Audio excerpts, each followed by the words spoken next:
नमस्कार दोस्तों, आप सभी का उत्कर्ष ऐप के अंदर बहुत बहुत स्वागत और अभिनंदन है। हमने पिछली क्लास के अंदर क्रमचय से संबंधित कुछ क्वेश्चंस के बारे में बात की थी। क्रमचय में हमने शब्दों से रिलेटेड और संख्याओं से रिलेटेड बात की थी। साहित्य में साथ में साइक्लिक जो परमुटेशंस होता है, वृत्तीय संचय, क्रमचय, उसके बारे में भी हम लोगों ने देखा था। साथ में संकेत से कैसे होते हैं, उन सभी प्रश्नों को देखा।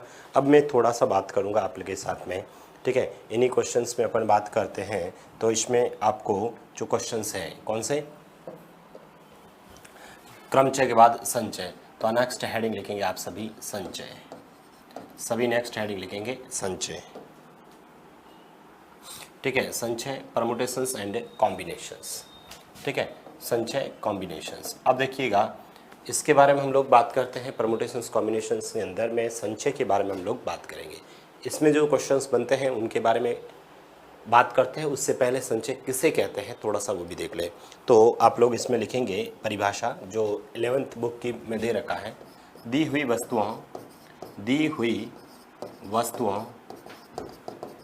वस्तुओं, ठीक है, लिखें आप सभी। दी हुई वस्तुओं में से कुछ अथवा दी हुई वस्तुओं में से कुछ अथवा सभी वस्तुओं को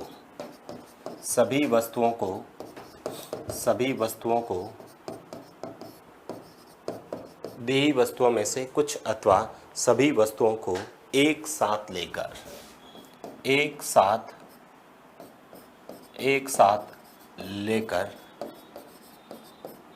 क्रम का ध्यान रखे बिना,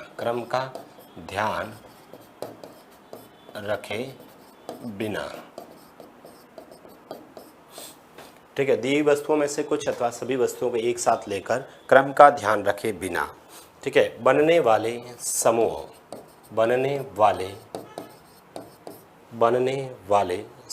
में से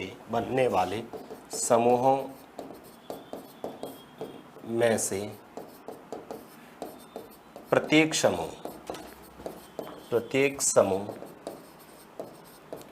संचय कहलाता है,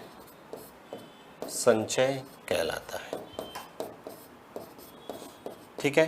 दी वस्तुओं में से कुछ अथवा सभी वस्तुओं को एक साथ लेकर बनने वाले समूह में से प्रत्येक समूह क्या कहलाता है, संचय। इसमें जो क्वेश्चंस बनते हैं वो भी लिख लेते हैं। संचय में आप बात करेंगे तो समूह वाले क्वेश्चंस बनते हैं, या फिर दल शब्द लिखा हो, या कोई कमेटी बनानी है, ठीक है, ठीक है। इस तरह से समूह है, दल है, कमेटी है, या ज्योमेट्री वाले जो क्वेश्चंस होते हैं, ज्यामितीय प्रश्न, ठीक है। संचय में समूह, दल, कमेटी, ज्यामितीय प्रश्न, ठीक है, ये सभी इसमें शामिल होते हैं। या कोई आप लोगों को कहेगा कि इसमें से या प्रश्नों को लेना है, संचय में समूह, दल, कमेटी, ज्यामिति संबंधी प्रश्न बनते हैं, ठीक है। ये भी अपने को ध्यान में रखना है। दूसरी बात, अब लोगों को एक जो फॉर्मूला है वो फॉर्मूला भी आप लोग लिखेंगे। पहले इसको सभी लिख दें, जल्दी से इसको लिख दीजिएगा, और उसके बाद में एक फॉर्मूला है वो भी लिख लेते हैं। n विभिन्न वस्तुओं में से, ठीक है, n विभिन्न वस्तुओं में से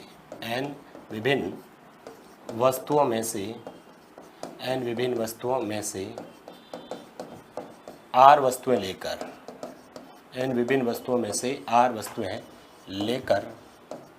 बनने वाले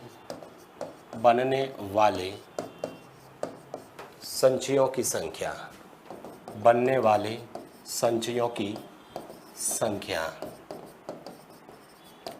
जिसे हम NCR बोलते हैं, ठीक है। n वस्तुओं में से r वस्तुएं लेने हैं तो फॉर्मूला क्या रहेगा, factorial n upon factorial r into factorial n minus r, ये फॉर्मूला रहेगा। कैसे, एक एग्जांपल से आप लोग समझ सकते हैं। जैसे एग्जांपल्स के तौर पे मैंने लिखा 5C2, इसका मतलब ऊपर फैक्टोरियल 5 लिखो, नीचे फैक्टोरियल 2 लिखो, 5 में से 2 घटाएंगे फैक्टोरियल 3, तो फैक्टोरियल 5 का मान 120 होता है, और फैक्टोरियल 2 का मान 2 होता है, और इसका 6 होता है। 2 इंटू 6 12 होता है, 12 का इसमें भाग देंगे, आपका आंसर कितना आ जाएगा, 10 आ जाएगा। कितना आ जाएगा, 10 आ जाएगा। आप लोग चाहो तो इसको ऐसे भी लिख सकते हैं, या 5C2 जो है आप डायरेक्ट लिख दो, जैसे उसमें लिखते थे NPR में, उसी प्रकार से इसमें भी लिख सकते हैं। ये 2 लिखा है तो इसको 2 बार उल्टा लिखेंगे, मतलब 5 × 4, और नीचे 1 से 2 तक गिनती लिख दो। 2 का पहाड़ा इसमें 2 बार, आपका आंसर कितना आ गया 10। फॉर्मूला लगाने की कोई आवश्यकता नहीं है। जैसे एग्जाम्पल के तौर पे आप समझ सकते हैं 7C4 लिखा है, 7C4 लिखा है, इसका मतलब 7 को 4 टाइम्स, मतलब 4 टाइम्स, ठीक है, 4 टाइम्स लिखेंगे तो ये हो गया 7 × 6 × 5 × 4, और बट्टा में 1 × 2 × 3 × 4, ठीक है। इस 4 से ये 4 कट गया, ठीक है, 4 से 4 कट गया। इसके देखिए 2 × 3 ये भी कट गया, और 7 × 5 कितने हो गए 35। आप फॉर्मूले में लिखते हैं तो ऊपर क्या लिखते हैं, फैक्टोरियल 7 अपॉन में फैक्टोरियल 4 × फैक्टोरियल 3, तो वही 7 × 6 × 5 × फैक्टोरियल 4, फैक्टोरियल 4 से फैक्टोरियल 4 कट जाता, ठीक है, नीचे तो, और ऊपर 3 बचता तो 3 का पहाड़ा इसमें हम लोग दे देते, ठीक है। 3 का पीछे क्या फैक्टोरियल 3 बचता, 3 का मतलब 2 आंसर क्या आता 7 × 5 ही आता, ठीक है। तो ये बेसिक आप लोगों को थोड़ा सा पता होना चाहिए। ओके, अभी हम लोगों ने बहुत बेसिक क्वेश्चन से स्टार्ट किया है, ठीक है। इन सभी क्वेश्चंस को हमें पता होना चाहिए। अब अपने को क्वेश्चंस कैसे पूछे जाते हैं उसके बारे में हम लोग देखेंगे, ठीक है। क्वेश्चंस कैसे पूछे जाते हैं, सबसे पहले मैंने कहा समूह दल कमेटी वगैरह बनाना है। मैं आपसे ये क्वेश्चंस कह रहा हूँ। एक क्वेश्चन है 5 पुरुष तथा 6 महिलाएं, 5 पुरुष तथा 6 महिलाओं, 5 पुरुष तथा 6 महिलाओं, 5 पुरुष तथा 6 महिलाओं से 5 पुरुष तथा 6 महिलाओं से 7 सदस्यों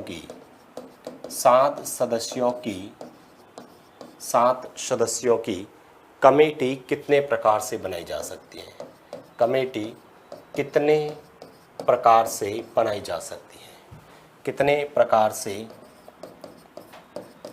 बनाई जा सकती है, बनाई जा सकती हैं, कितनी प्रकार से बनाई जा सकती है, ठीक है। उसमें भी अलग अलग वैरायटी के क्वेश्चंस बना लेते हैं, कितने प्रकार से बनाई जा सकती है। कंडीशन क्या है कि आप इस कमेटी में, ठीक है, प्रत्येक कमेटी में 2 महिलाएं होनी चाहिए, प्रत्येक कमेटी में 2 महिलाएं हो, प्रत्येक कमेटी में क्या हो 2 महिलाएं हो। ये मैंने फिक्स कर लिया कि प्रत्येक कमेटी में कितनी महिलाएं होनी चाहिए, 2 महिलाएं होनी चाहिए। तो मुझे बताओ टोटल कितने मेंबर की टीम बनानी है, 7, ठीक है। टोटल 7 जनों की टीम बनानी है, जिसमें से 2 महिलाएं होना आवश्यक है।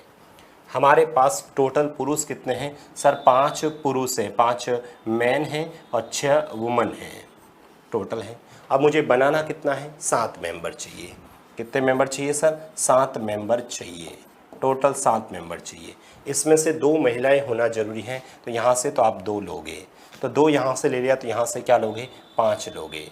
इसका मतलब मैं ये कह सकता हूँ कि सर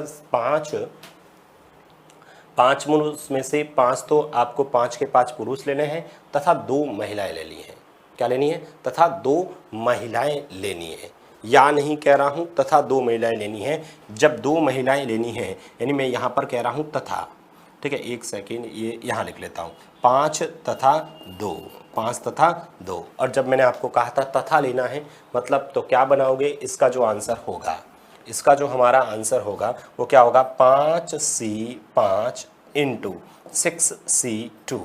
5C5 क्या होता है, 1 होता है। NCN क्या होता है, NCN 1 होता है, NCN क्या होता है, 1 होता है। क्यों, क्योंकि ऊपर भी आप फैक्टोरियल 5 लिखोगे, नीचे यहाँ पर कैलकुलेशंस करोगे तो NCN क्या हो गया, 1 हो गया। इसको सॉल्व करेंगे तो मुझे बताओ ये क्या हो जाएगा, 6 × 5 और नीचे 1 × 2, 2 से ये कितनी बार कट गया सर, ये 3 बार, और 3 × 5 कितने हो गए 15। तो इस क्वेश्चंस का जो आंसर आएगा वो कितना आ जाएगा, 15 आंसर आएगा।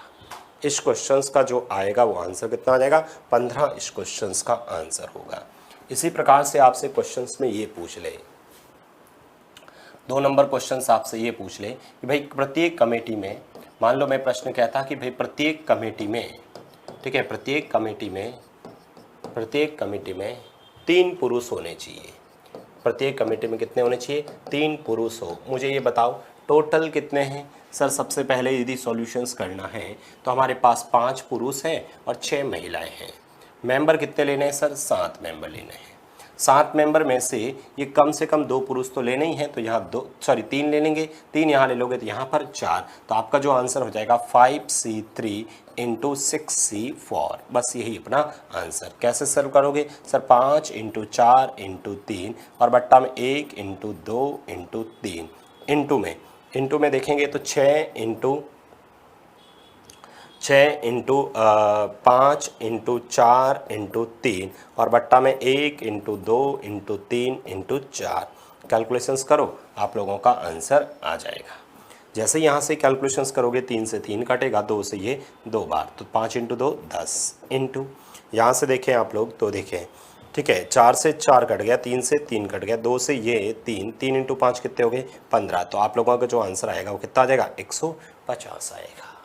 कितना आंसर आ जाएगा भाई? 150 अपना आंसर हो जाएगा। बात समझ में आई सभी को? आपका क्वेश्चन हो कि प्रत्येक कमेटी में, ठीक है, प्रत्येक कमेटी में कम से कम 5 महिलाएं हो।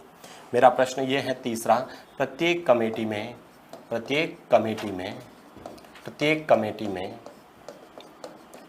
कम से कम 5 महिलाएं हो।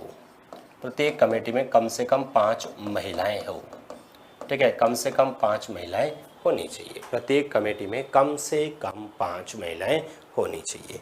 अब प्रत्येक कमेटी में कम से कम 5 महिलाएं होनी चाहिए। हमारे पास 5 पुरुष हैं और 6 महिलाएं हैं, ऐसा ही है ना? 6 महिलाएं हैं, ठीक है।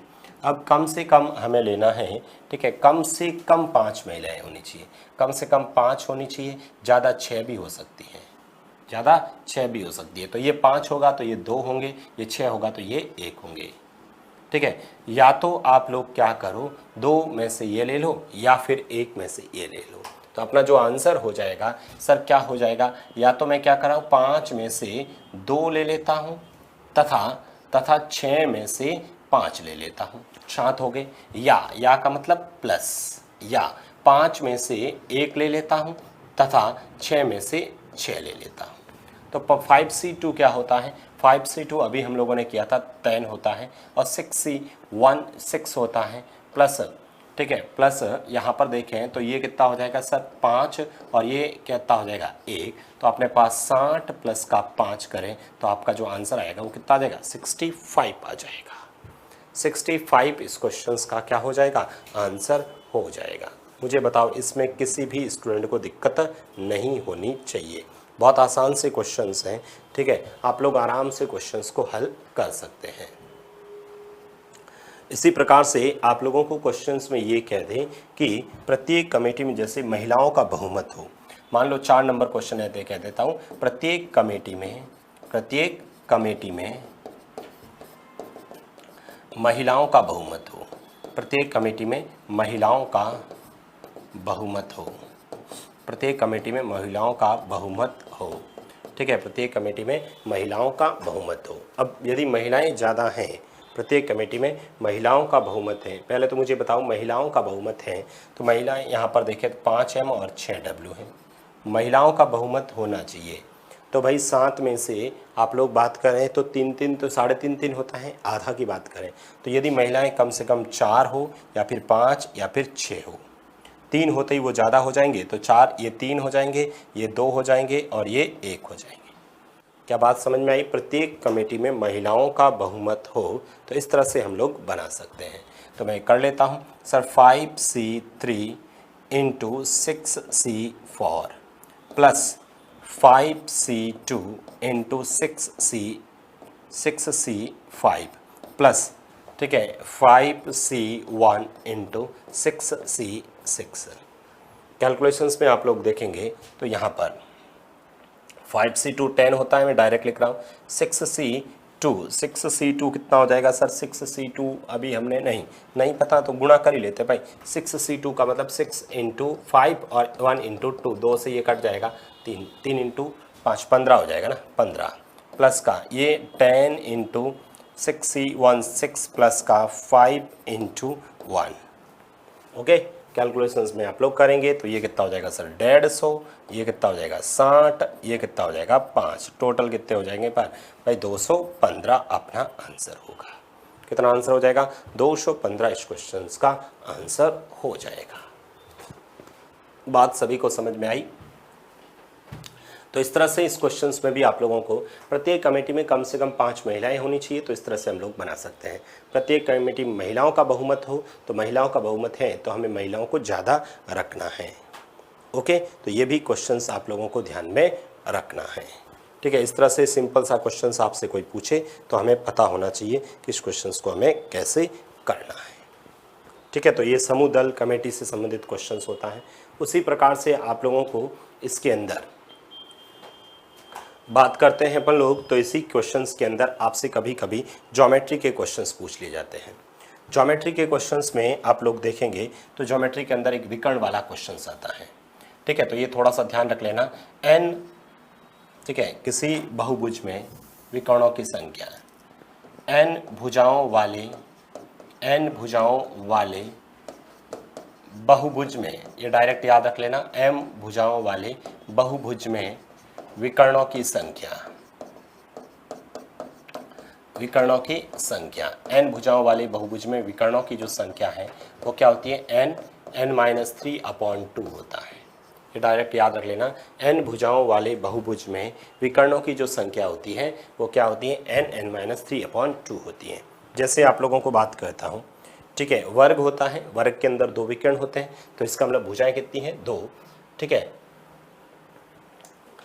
है, भुजाएं कितनी होती हैं, सॉरी भुजाएं 4 होती हैं, 4 में से 3 घटाओ, विकर्ण 2 होते हैं, 4 में से 3 घटाए 1 और इधर 4 का आधा 2, तो ये हो गया। इसी प्रकार से आपसे कोई क्वेश्चन सिंपल सा पूछ ले, मान लो आपको पूछे यदि किसी बहुभुज में भुजाओं की यदि किसी बहुभुज में भुजाओं की संख्या 10 है, यदि किसी बहुभुज में भुजाओं की संख्या कितनी है, 10 है। यदि किसी बहुभुज में भुजाओं की संख्या 10 है तो विकर्णों की संख्या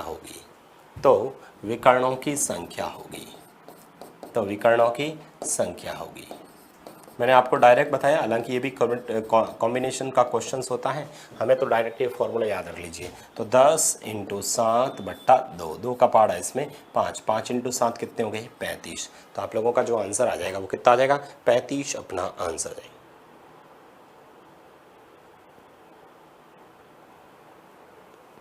ठीक है, इसी प्रकार से एक ज्योमेट्री का क्वेश्चन और है, लिखना, एक समतल में 12 बिंदु हैं,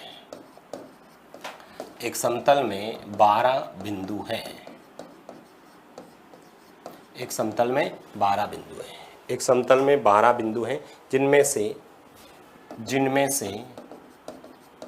से 5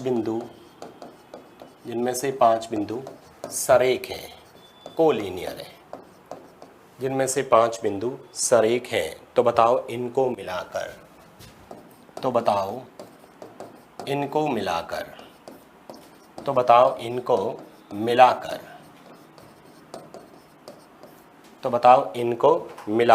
पहला प्रश्न लिखना, कितने त्रिभुज बनाए जा सकते हैं, कितने त्रिभुज बनाए जा सकते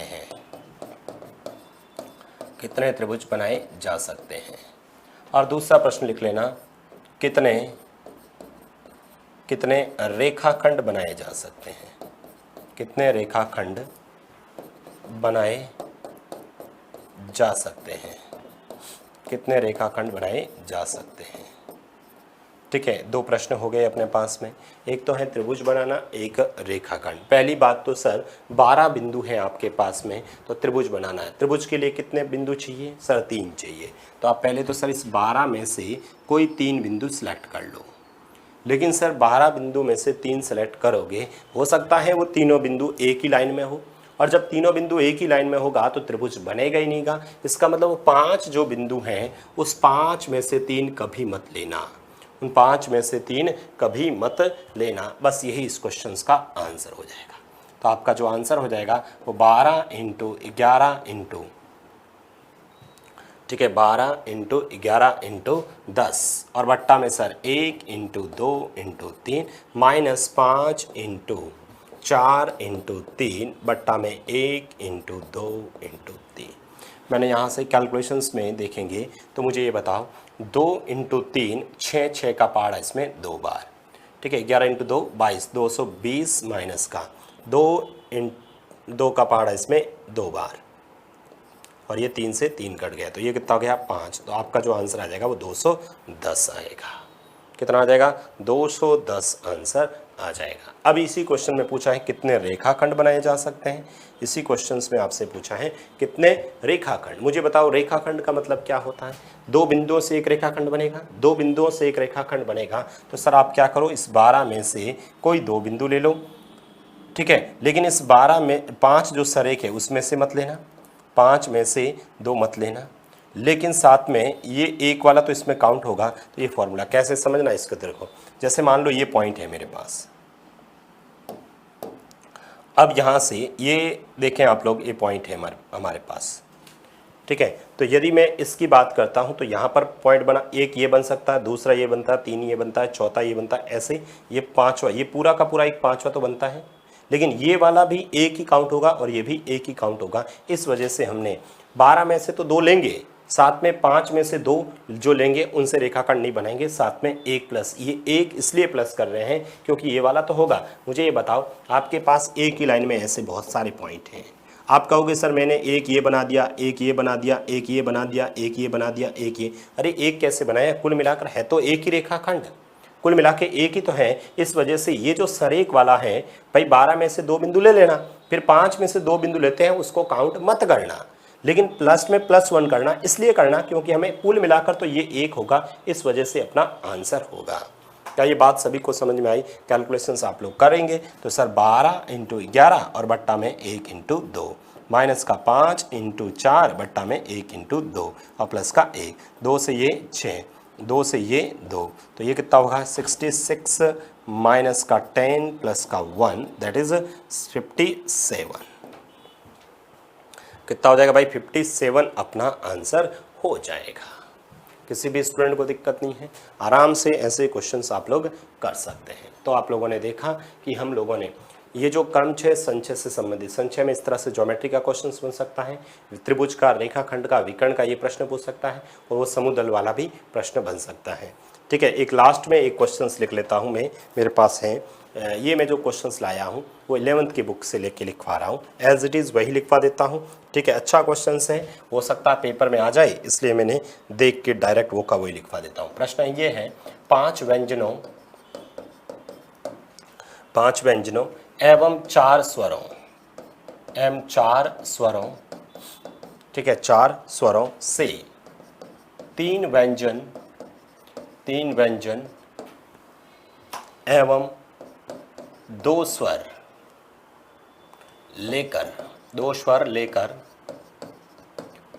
लेकर कुल कितने शब्द बनाए जा सकते हैं। कुल कितने शब्द बनेंगे। 5 व्यंजनों एवं 4 स्वरों से 3 व्यंजन एवं 2 स्वर लेकर कुल कितने शब्द बनाए जा सकते हैं। तो देखो कुल कितने शब्द बनेंगे, तो पहले तो देखो यहाँ पर मैंने परमुटेशंस और कॉम्बिनेशंस दोनों यूज होगा। परमुटेशंस कॉम्बिनेशंस, पहले तो सर शब्द बनाने के लिए आपको चयन करना है 5 व्यंजनों में से। आप लोगों को पहले तो सर 5 में से 3 व्यंजन लेना है तथा 4 में से 2 लेना है। इन सबको ले लिया। अब लेने के बाद मुझे बताओ कितने अक्षरों का शब्द बनेगा। 3 ये और 2, 3 और 2 5। अब ये जो 5 आपने लिए हैं, 3 व्यंजन और 2 स्वर लिए हैं, उन सबको वापस क्या करना पड़ेगा, व्यवस्थित करना पड़ेगा। और व्यवस्थित करने के लिए इसको फैक्टोरियल 5 से गुणा करेंगे। बस यही इस क्वेश्चन का आंसर है। यही इस क्वेश्चन का क्या हो जाएगा, आंसर हो जाएगा। कैलकुलेशंस आप लोग कर दीजिएगा, बाकी आप लोग कर सकते हैं। तो मैंने आप लोगों के साथ में ये एक जो छोटा सा टॉपिक था,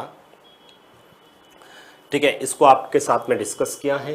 इस क्रमचय और संचय, क्रमचय से हमने 2 क्लास देखी थी, संचय में ज़्यादा क्वेश्चंस थे नहीं। बाकी देखो क्वेश्चन तो बहुत सारे होते हैं, लेकिन आपके एग्जाम्स के पॉइंट व्यू से मैं इतना ही आपके साथ डिस्कस करूँगा।